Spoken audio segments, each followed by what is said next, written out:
A quiet dawn settles over the hills of Canaan as Abram stands at the threshold of a moment that will redefine his identity, reshape his household, and alter the trajectory of nations. The years have stretched long since the first promise was spoken, years marked by migration, conflict, uncertainty, and the slow unfolding of a future he cannot yet see.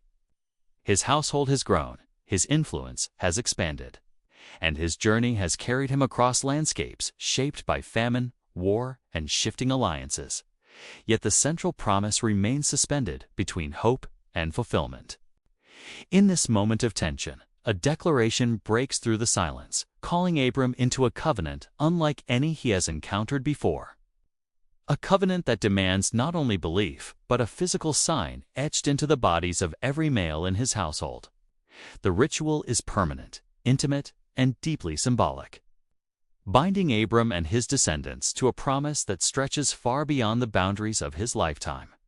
The transformation is immediate, marked by a change of name that carries new meaning, new identity, and new destiny.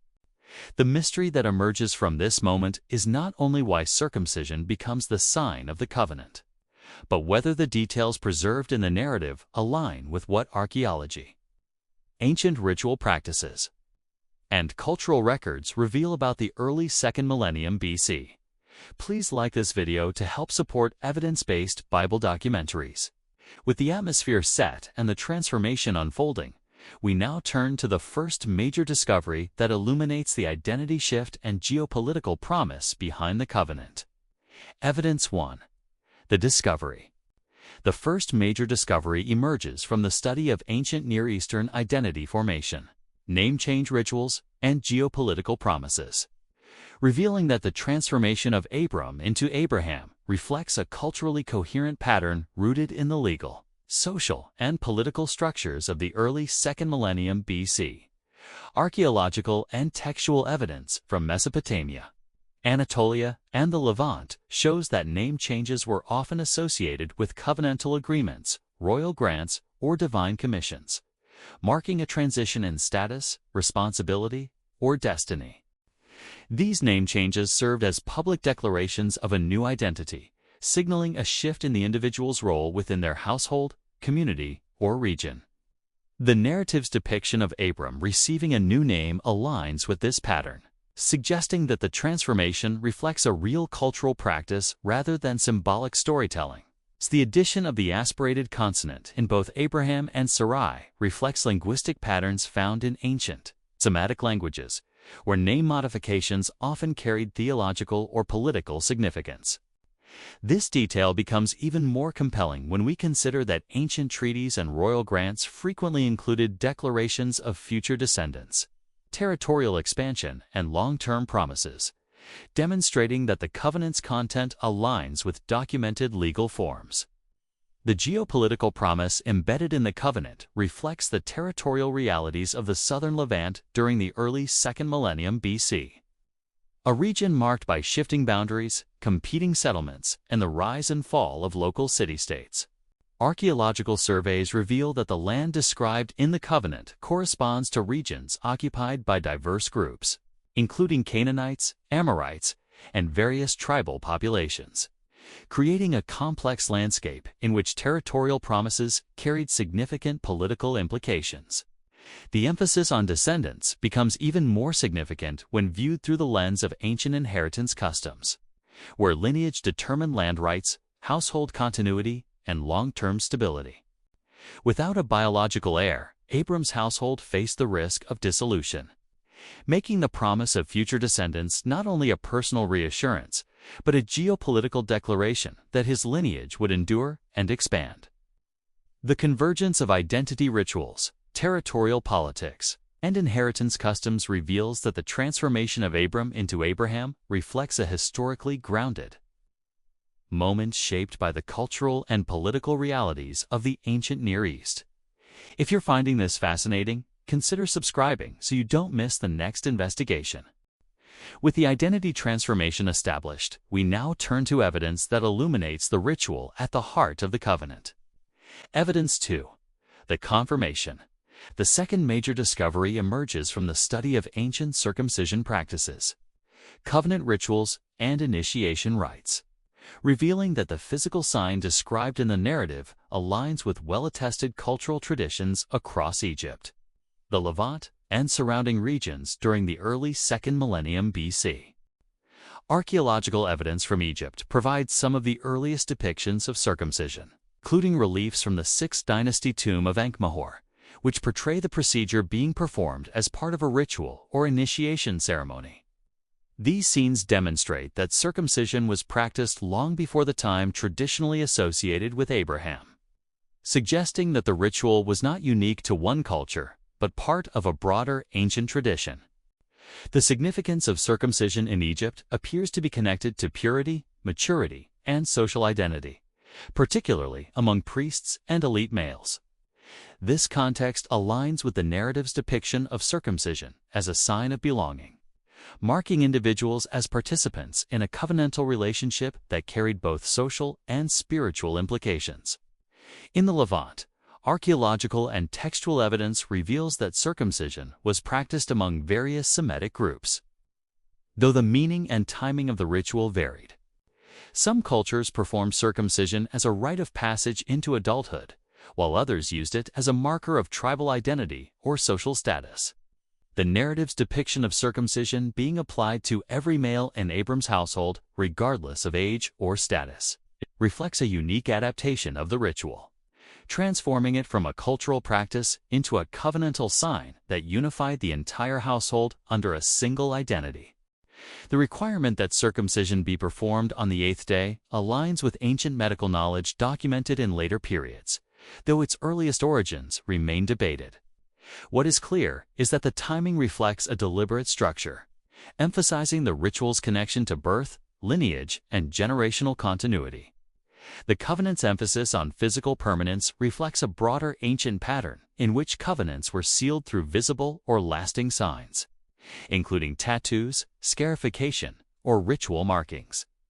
Circumcision fits within this framework as a sign that cannot be reversed, symbolizing the enduring nature of the covenant and the irrevocable commitment of those who participate in it.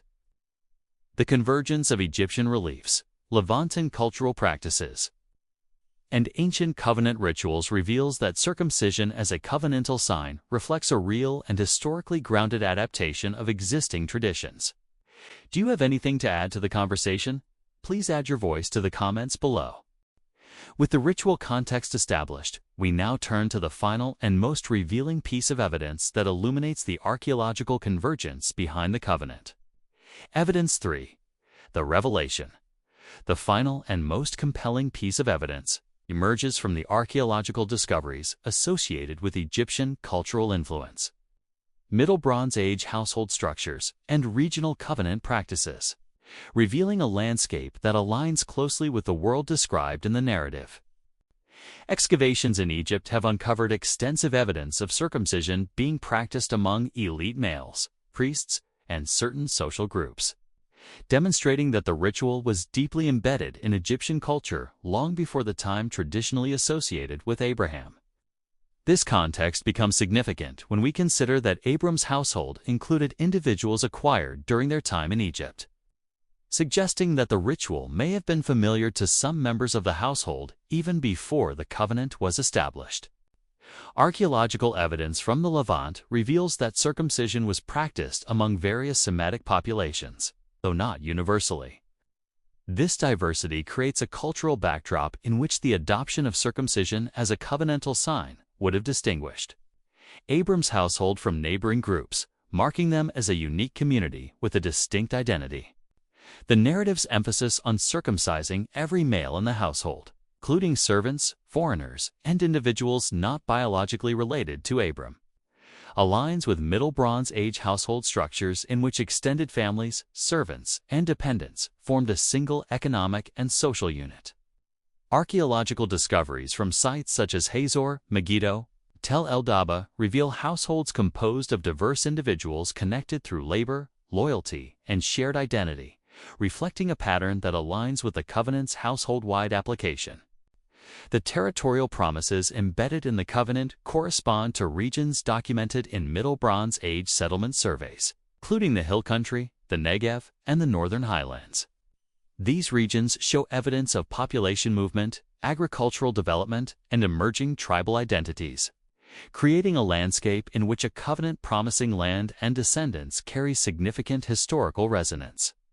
The convergence of Egyptian cultural influence, Levantine ritual practices, and Middle Bronze Age household archaeology reveals that the covenant of circumcision reflects a world shaped by identity formation, ritual symbolism, and regional politics. Please consider sharing this video to someone you know if you believe they might find it interesting in watching evidence-based Bible documentaries like this one. With the revelation now uncovered, we move toward a closing reflection that brings this investigation to its final moment. As we step back from the layers of evidence uncovered throughout this investigation, a powerful picture emerges of a world shaped by identity transformation, ritual symbolism, and the shifting landscapes of the ancient Near East, all of which converge to illuminate the historical environment in which the covenant of circumcision was established. The transformation of Abram into Abraham reflects a culturally coherent pattern rooted in ancient identity rituals, territorial promises, and the legal structures of the early 2nd millennium BC. The adoption of circumcision as a covenantal sign aligns with well-attested practices across Egypt and the Levant, demonstrating that the ritual reflects a real cultural tradition adapted into a unique covenantal framework. The archaeological discoveries from Egypt, the southern Levant, and surrounding regions complete this picture, revealing a world in which households, tribes, and emerging nations used physical signs, ritual acts, and legal agreements to define their identity and secure their future. Together, these discoveries form a mosaic of evidence that does not merely support the plausibility of the narrative, but invites us to view the covenant through the lens of history, archaeology, and cultural memory. The covenant of circumcision stands not as a symbolic tale, but as a moment situated within a real and dynamic ancient world, a world whose traces remain preserved in the soil. Inscriptions and ritual traditions that continue to speak across millennia.